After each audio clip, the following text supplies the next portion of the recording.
things that I absolutely miss about the 1971 era and prior to that, and a little bit after that, is poster art. The posters were extraordinary that people put together. You'd see them everywhere, and they were made to look appealing and to draw people in. And we don't have that anymore because everything happens in 10 seconds.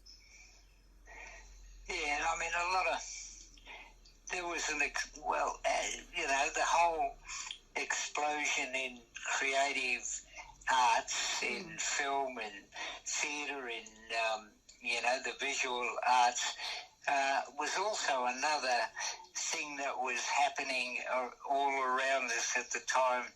In the late 60s, early 70s, there were so many fantastic things going on and things to become involved in or participate in or to go to and listen to. It was just a fantastic time. I say to my students, they probably think I'm crazy, but I say to my students all the time that 1968 was a great year to turn 18, which is what happened with me. And to be in a really politically vibrant, politically, artistically and culturally vibrant place like Sydney at that moment. It's the last time I've ever called Sydney that. But it was for that brief period in the mid to late 60s and early 70s. It was a fantastic place to be. But then I moved to Melbourne. Yeah, well, in a lot of that time I lived in the bush in Queensland. So right. After I ran away from Adelaide, but my goodness, that's a whole nother story. But indeed, it is. Yeah. But to contextualise that a bit in terms of what we're supposed to be talking about. Remember, it was Joe Bajelgi-Peterson who sort of virtually declared a state of emergency when the Springboks went up there, Yeah. And the other interesting thing about what you mentioned before, the police brutality and everything, I show my students all the time footage of when the police in Canberra moved against us at the Aboriginal Embassy just 6 months or so later in 72. But I say to my students, you watch these coppers move on us, see how many there were, but look carefully at those policemen. They are not dressed like they are going to war in Afghanistan, which is what you young people get today when you go to a demonstration. If you go to a demonstration, more likely than not, you're going to encounter the public response unit or whatever they call them these days, dressed up to the hilt with their military gear and all of their gadgets, their stun guns and their guns and their batons and their shield. I say, you think about the police you see confronting you today, and you look at those young cops who came in, and the only things they had to do us over with was their fists. They didn't even have batons. They were completely unarmed, and which is one of the reasons why after that 1972 embassy demo, as many police ended up in hospital as Aboriginal activists did. But, that's another story. Yeah. But the militarisation of police forces that has occurred gradually but surely over a 50-year period, it's been snuck in on Australian people. And I think it's important for young people today, especially my students, to see, what Australia was like in 71, for all its faults and everything. You didn't have, if you're going to get bashed by the coppers, more often, the worst the coppers ever used on you back then was just a baton, Yeah.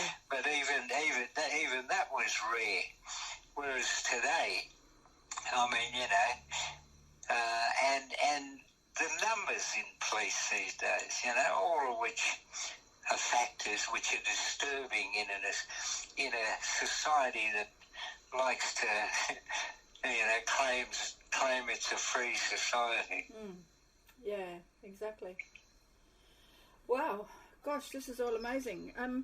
Would you tell us as well about the time that you wore the Springbok shirt? I'd love to end it there because I think that's a fantastic story.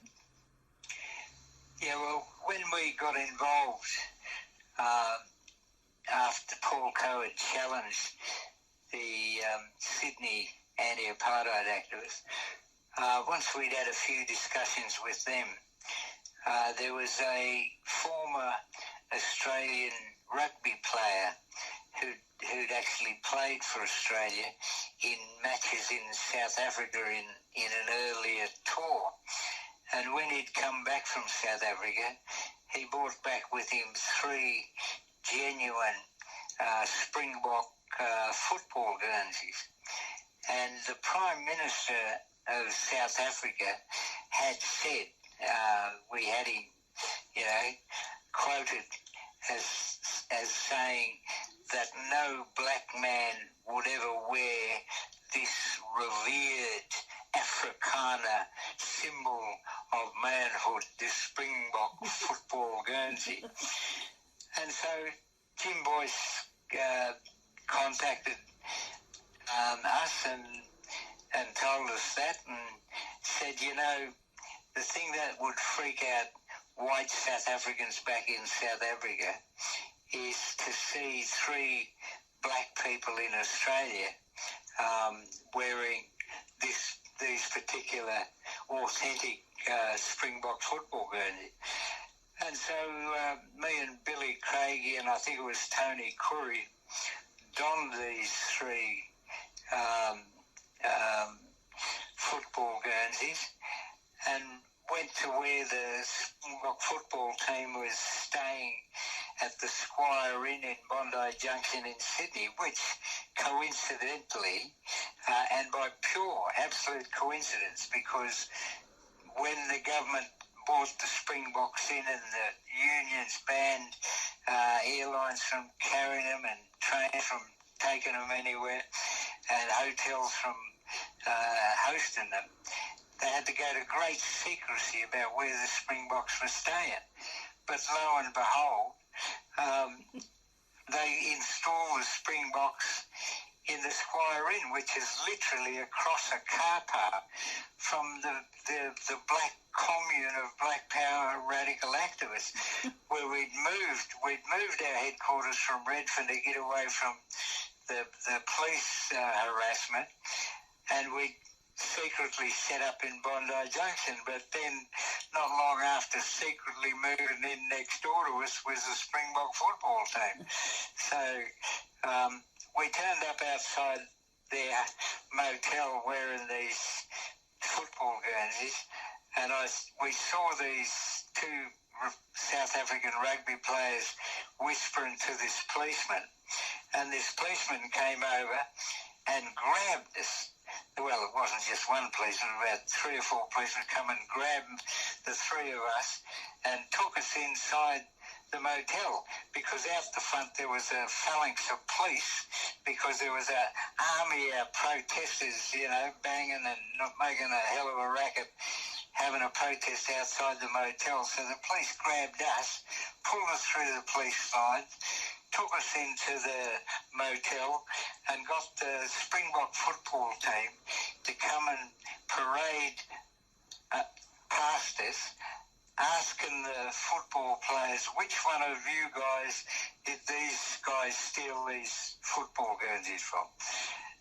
And pretty soon it became apparent to the police and the Springboks that these weren't stolen, even though they were real. Somehow or other we got our hands on them and we were wearing them. But they weren't stolen, there was nothing they could do, so they kicked us out of the motel, and that got reported all over South Africa the next day. That's so a wonderful story. A fun escapade, and it was all courtesy of Jim Boyce, who was that Australian rugby player who, when he'd been in South Africa, he'd been so horrified by what he saw of the apartheid system that when he came back to Australia, he became a committed anti-apartheid activist. He's a very admirable man, because you didn't get a lot of thinkers amongst the rugby set, even though rugby was the upper classes game, whereas rugby league was the working class game.